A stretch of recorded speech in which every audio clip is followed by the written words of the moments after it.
All right, welcome to today's Explainer. We're jumping right into one of the absolute defining and honestly most complex conflicts of the 20th century, the Vietnam War.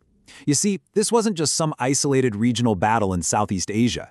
It was actually a massive multi-decade global chessboard that totally reshaped the Cold War. It sparked some of the most bitter, deeply felt divisions among the American public back home, and it left these immense, tangible scars that literally still dictate how nations interact today.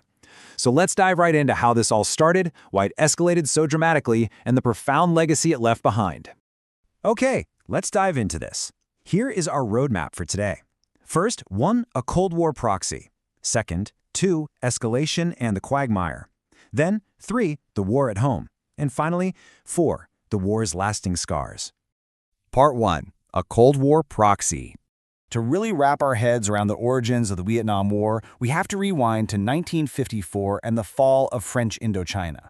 After basically a century of French colonization ended, the region was thrown directly into the middle of the most intense global standoff of the era, the Cold War. And at the absolute core of American foreign policy during this time was the domino theory. American leaders, from Eisenhower to Kennedy, were completely driven by this intense fear. They believed that if Vietnam fell to communism, the rest of Southeast Asia, places like Thailand, Burma, and Indonesia, would topple right after it, literally like a row of dominoes. This fear was the core ideological justification that propelled the U.S. into the conflict. They felt they absolutely had to draw a line in the sand.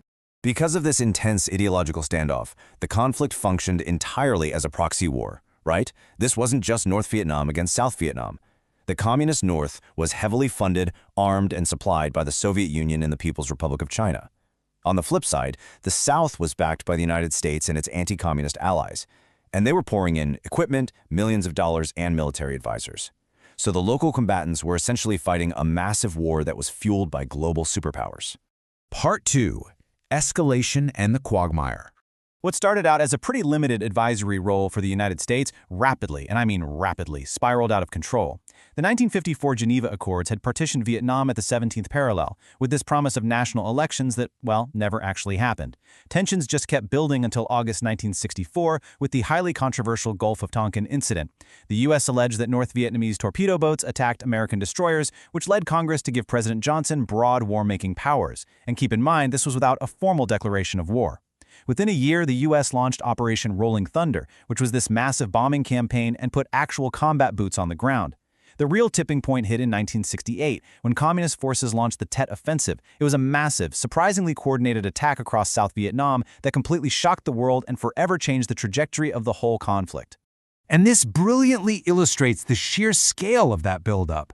By 1968, there were 543,400 U.S. military personnel stationed in Vietnam.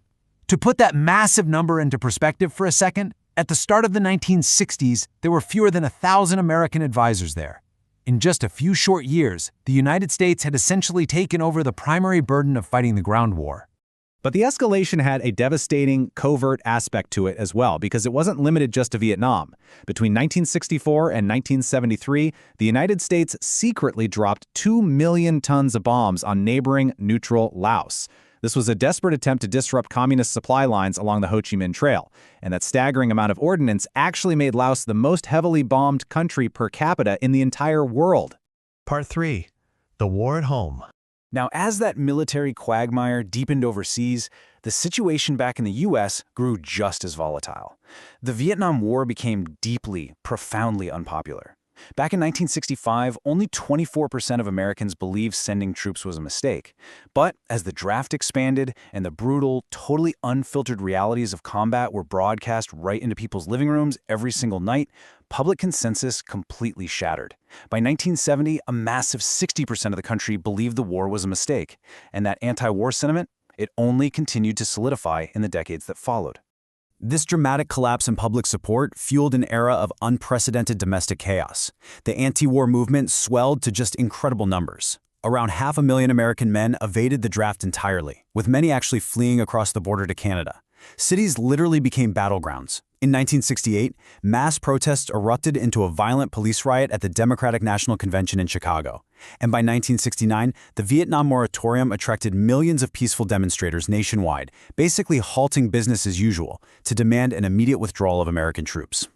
So when Richard Nixon assumed the presidency, he actively tried to quell this massive domestic unrest through a strategy known as Vietnamization. The whole idea was to slowly bring U.S. troops home while simultaneously training and equipping the South Vietnamese military to take over the ground fighting. But here's the catch. Even while Nixon was withdrawing ground troops, he expanded the air war and authorized these highly controversial incursions into neighboring Cambodia and Laos, and that instantly sparked fresh waves of outrage right back home. The polarization of American society soon reached an absolutely tragic boiling point on college campuses. In May 1970, National Guardsmen shot and killed 4 students during an anti-war protest at Kent State University in Ohio. Shortly after that, students at Jackson State in Mississippi were also shot and killed. It prompted one grieving mother to cry out, "They are killing our babies in Vietnam and in our own backyard." The country was quite literally tearing itself apart. If there was any public trust remaining, it was dealt a fatal blow in 1971. A secret Department of Defense history of the war, known as the Pentagon Papers, was leaked directly to the press. These documents proved in black and white that successive U.S. administrations had systematically deceived both the public and Congress about the actual scope and success of the war. Combine that with the horrifying revelation of the My Lai massacre, where U.S. soldiers murdered hundreds of unarmed Vietnamese civilians, and faith in the government's handling of the war simply evaporated. Part 4. The War's Lasting Scars.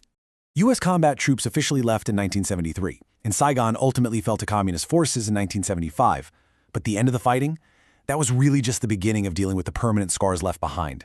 The human cost across all the involved nations is almost incomprehensible. Estimates suggest between 1 to 3 million Vietnamese civilians and military personnel were killed.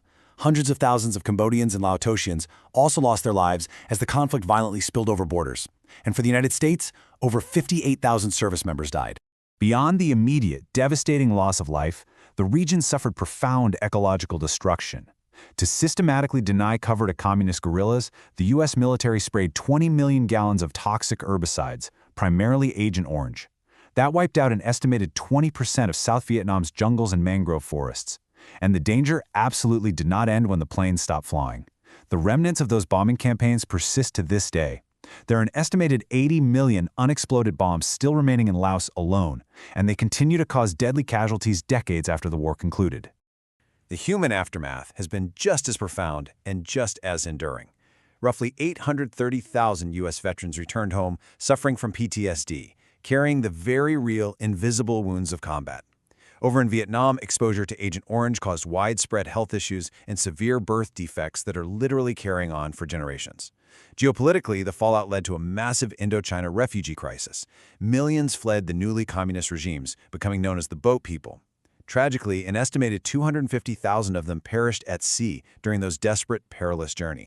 Which brings us to the ultimate legacy this war left on our modern world. In the United States, the conflict birthed what's known as the Vietnam Syndrome. It's this deep, ingrained public and political aversion to overseas military interventions. It completely rewired how leaders calculate the risks of going to war, because nobody wants to step into another prolonged, unwinnable quagmire. So I want to leave you with this to ponder. When we look at global conflicts happening right now, today, how much does that lingering fear still shape how, when, and where nations decide to intervene? Thank you so much for joining me for today's explainer, and I really hope this provided some clarity on a piece of history that, for sure, still echoes today.